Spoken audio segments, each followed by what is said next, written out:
આપણા ઘરની અંદર ખર્ચા થતા હોય, અત્યારે નવા નવા એટલા બધા ખર્ચા વધતા જાય છે ને, કોઈ પણ પ્રકારના બહાર જમવાનો ખર્ચો, બીજો મહેમાન આવ્યા હોય તો હવે ચા પીએ નથી હાલતું, આઈસ્ક્રીમ ખોરવો પડે, આવા ખર્ચા કેટલાય આવે, કેટલાય મહેમાનને બહાર જમવા લઈ જવા પડે, આવા બધા ખર્ચા વધતા જાય.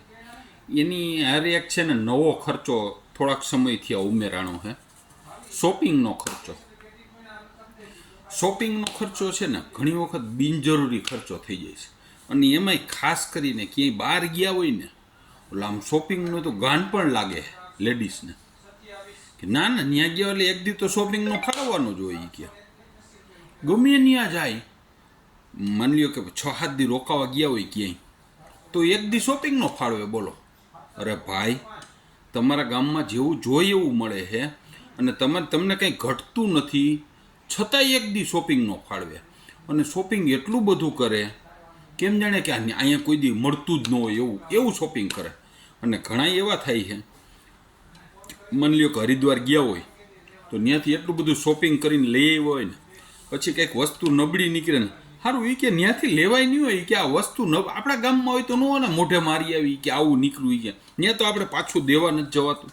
અને એ હકીકત છે કે જે વેપારીને ત્યાં ગ્રાહક એક જ વાર આવતો હોય, બીજી વાર નવો ગ્રાહક આવતો હોય, એ વેપારી પાસેથી વસ્તુ જોઈને લેવી, કારણ કે એને ગ્રાહક બાંધવાનું કંઈ છે જ નહીં.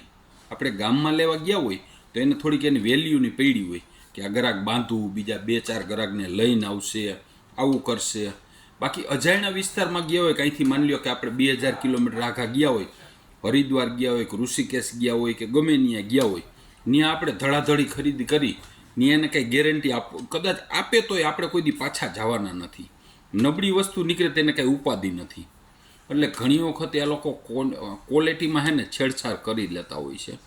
એટલે શક્ય હોય ત્યાં સુધી બહાર ફરવા ગયા હોય ને, ત્યાંથી બહુ ખરીદીનો મોહ ન રાખવો, બધું માણી લેવું, માણવાનું કાંઈ બાકી નહીં રાખવાનું.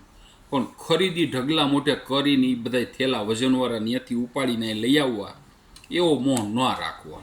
અને ત્યાં પછી બજારમાં ખરીદી કરવા નીકળ્યા હોય છે ને તો કંઈ માપ નથી રહેતું. ઘણા વ્યક્તિ એવા હોય કે મારે ત્યાંથી 1000-1500 લેવું, 5-5 હજારની ખરીદી કરી નાખે, ખબર ન પડે. અને ઘરવાળા ભેગા હોય, વાહે હેલા આવતા હોય, ખીચામાં પૈસા દેતા જાય, વાહે થેલો ઉપાડતા જાય, ખરીદી કરીને ઘરવાળાને પકડાવા આલ્યો આ ઉપાડો. એટલે એ બિચારો થેલા ઉપાડતો હોય ખરીદીના અને પૈસા ચૂકવે રાખતો હોય. અને પછી અત્યારના જમાનામાં બીજું કંઈ કહેવાય એવું તો છે નહીં. અમે હમણાં હરિદ્વાર ગયા હતા તો મેં ત્યાં જોયું માણસો દુનિયાની ખરીદી કરે એમ, અને અત્યારે વિન્ટરની આઈટમની ખરીદી કરતા. બોલો, હરિદ્વારની અંદર શિયાળાની વસ્તુ, જર્સી, ટોપી, ફલાણું ઢીકણું, આખી બજાર, અને 12 મહિના વેચાય. એટલે શક્ય હોય ત્યાં સુધી આપણે બહાર ફરવા ગયા હોય ને, ત્યાં શોપિંગનું મહત્વ બહુ ન રાખવું, માણી લેવું, મોજ કરી લેવી, કાંઈ જોવાનું બાકી નહીં રાખવાનું, બધું જ જોઈ લેવાનું. પણ ખરીદી ઢગલા મોઢે ના કરવી. ઢગલા મોઢે ખરીદી કરવામાં 3 નુકસાની આવે. આપણે ખરીદી કરી હોય જે એ આપણે ભેગું ઉપાડવાનું. જ્યાં જાય ત્યાં, હોટલે જાય કે ધર્મશાળાએ જાય કે જ્યાં જાય ત્યાં ભેગું. ટ્રેનમાં આવી તો ભેગું, માની લ્યો કે ત્યાંથી બીજે ક્યાંય ફરવા ગયા તો એ વજન ભેગો ઉપાડવો. બીજું, વસ્તુ નબળી નીકળે તો એ રિક્સ છે, અહીંયા આવ્યા પછી નબળી નીકળે બદલાવી નથી હગવાના, અને પૈસાનો બગાડ.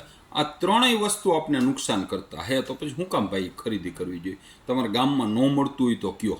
આપણે જે ગામમાં રહી છીએ ત્યાં બધી વસ્તુ મળે છે, ને જોઈ એવી વસ્તુ મળે છે, આપણે કોઈ નાય નથી પાડતું, તો પછી એવું ગાંડ પણ હું કામ ખરીદીનું રાખવું જોઈએ? બરોબર ને? ભીખાલાલનું આવું માનવાનું છે.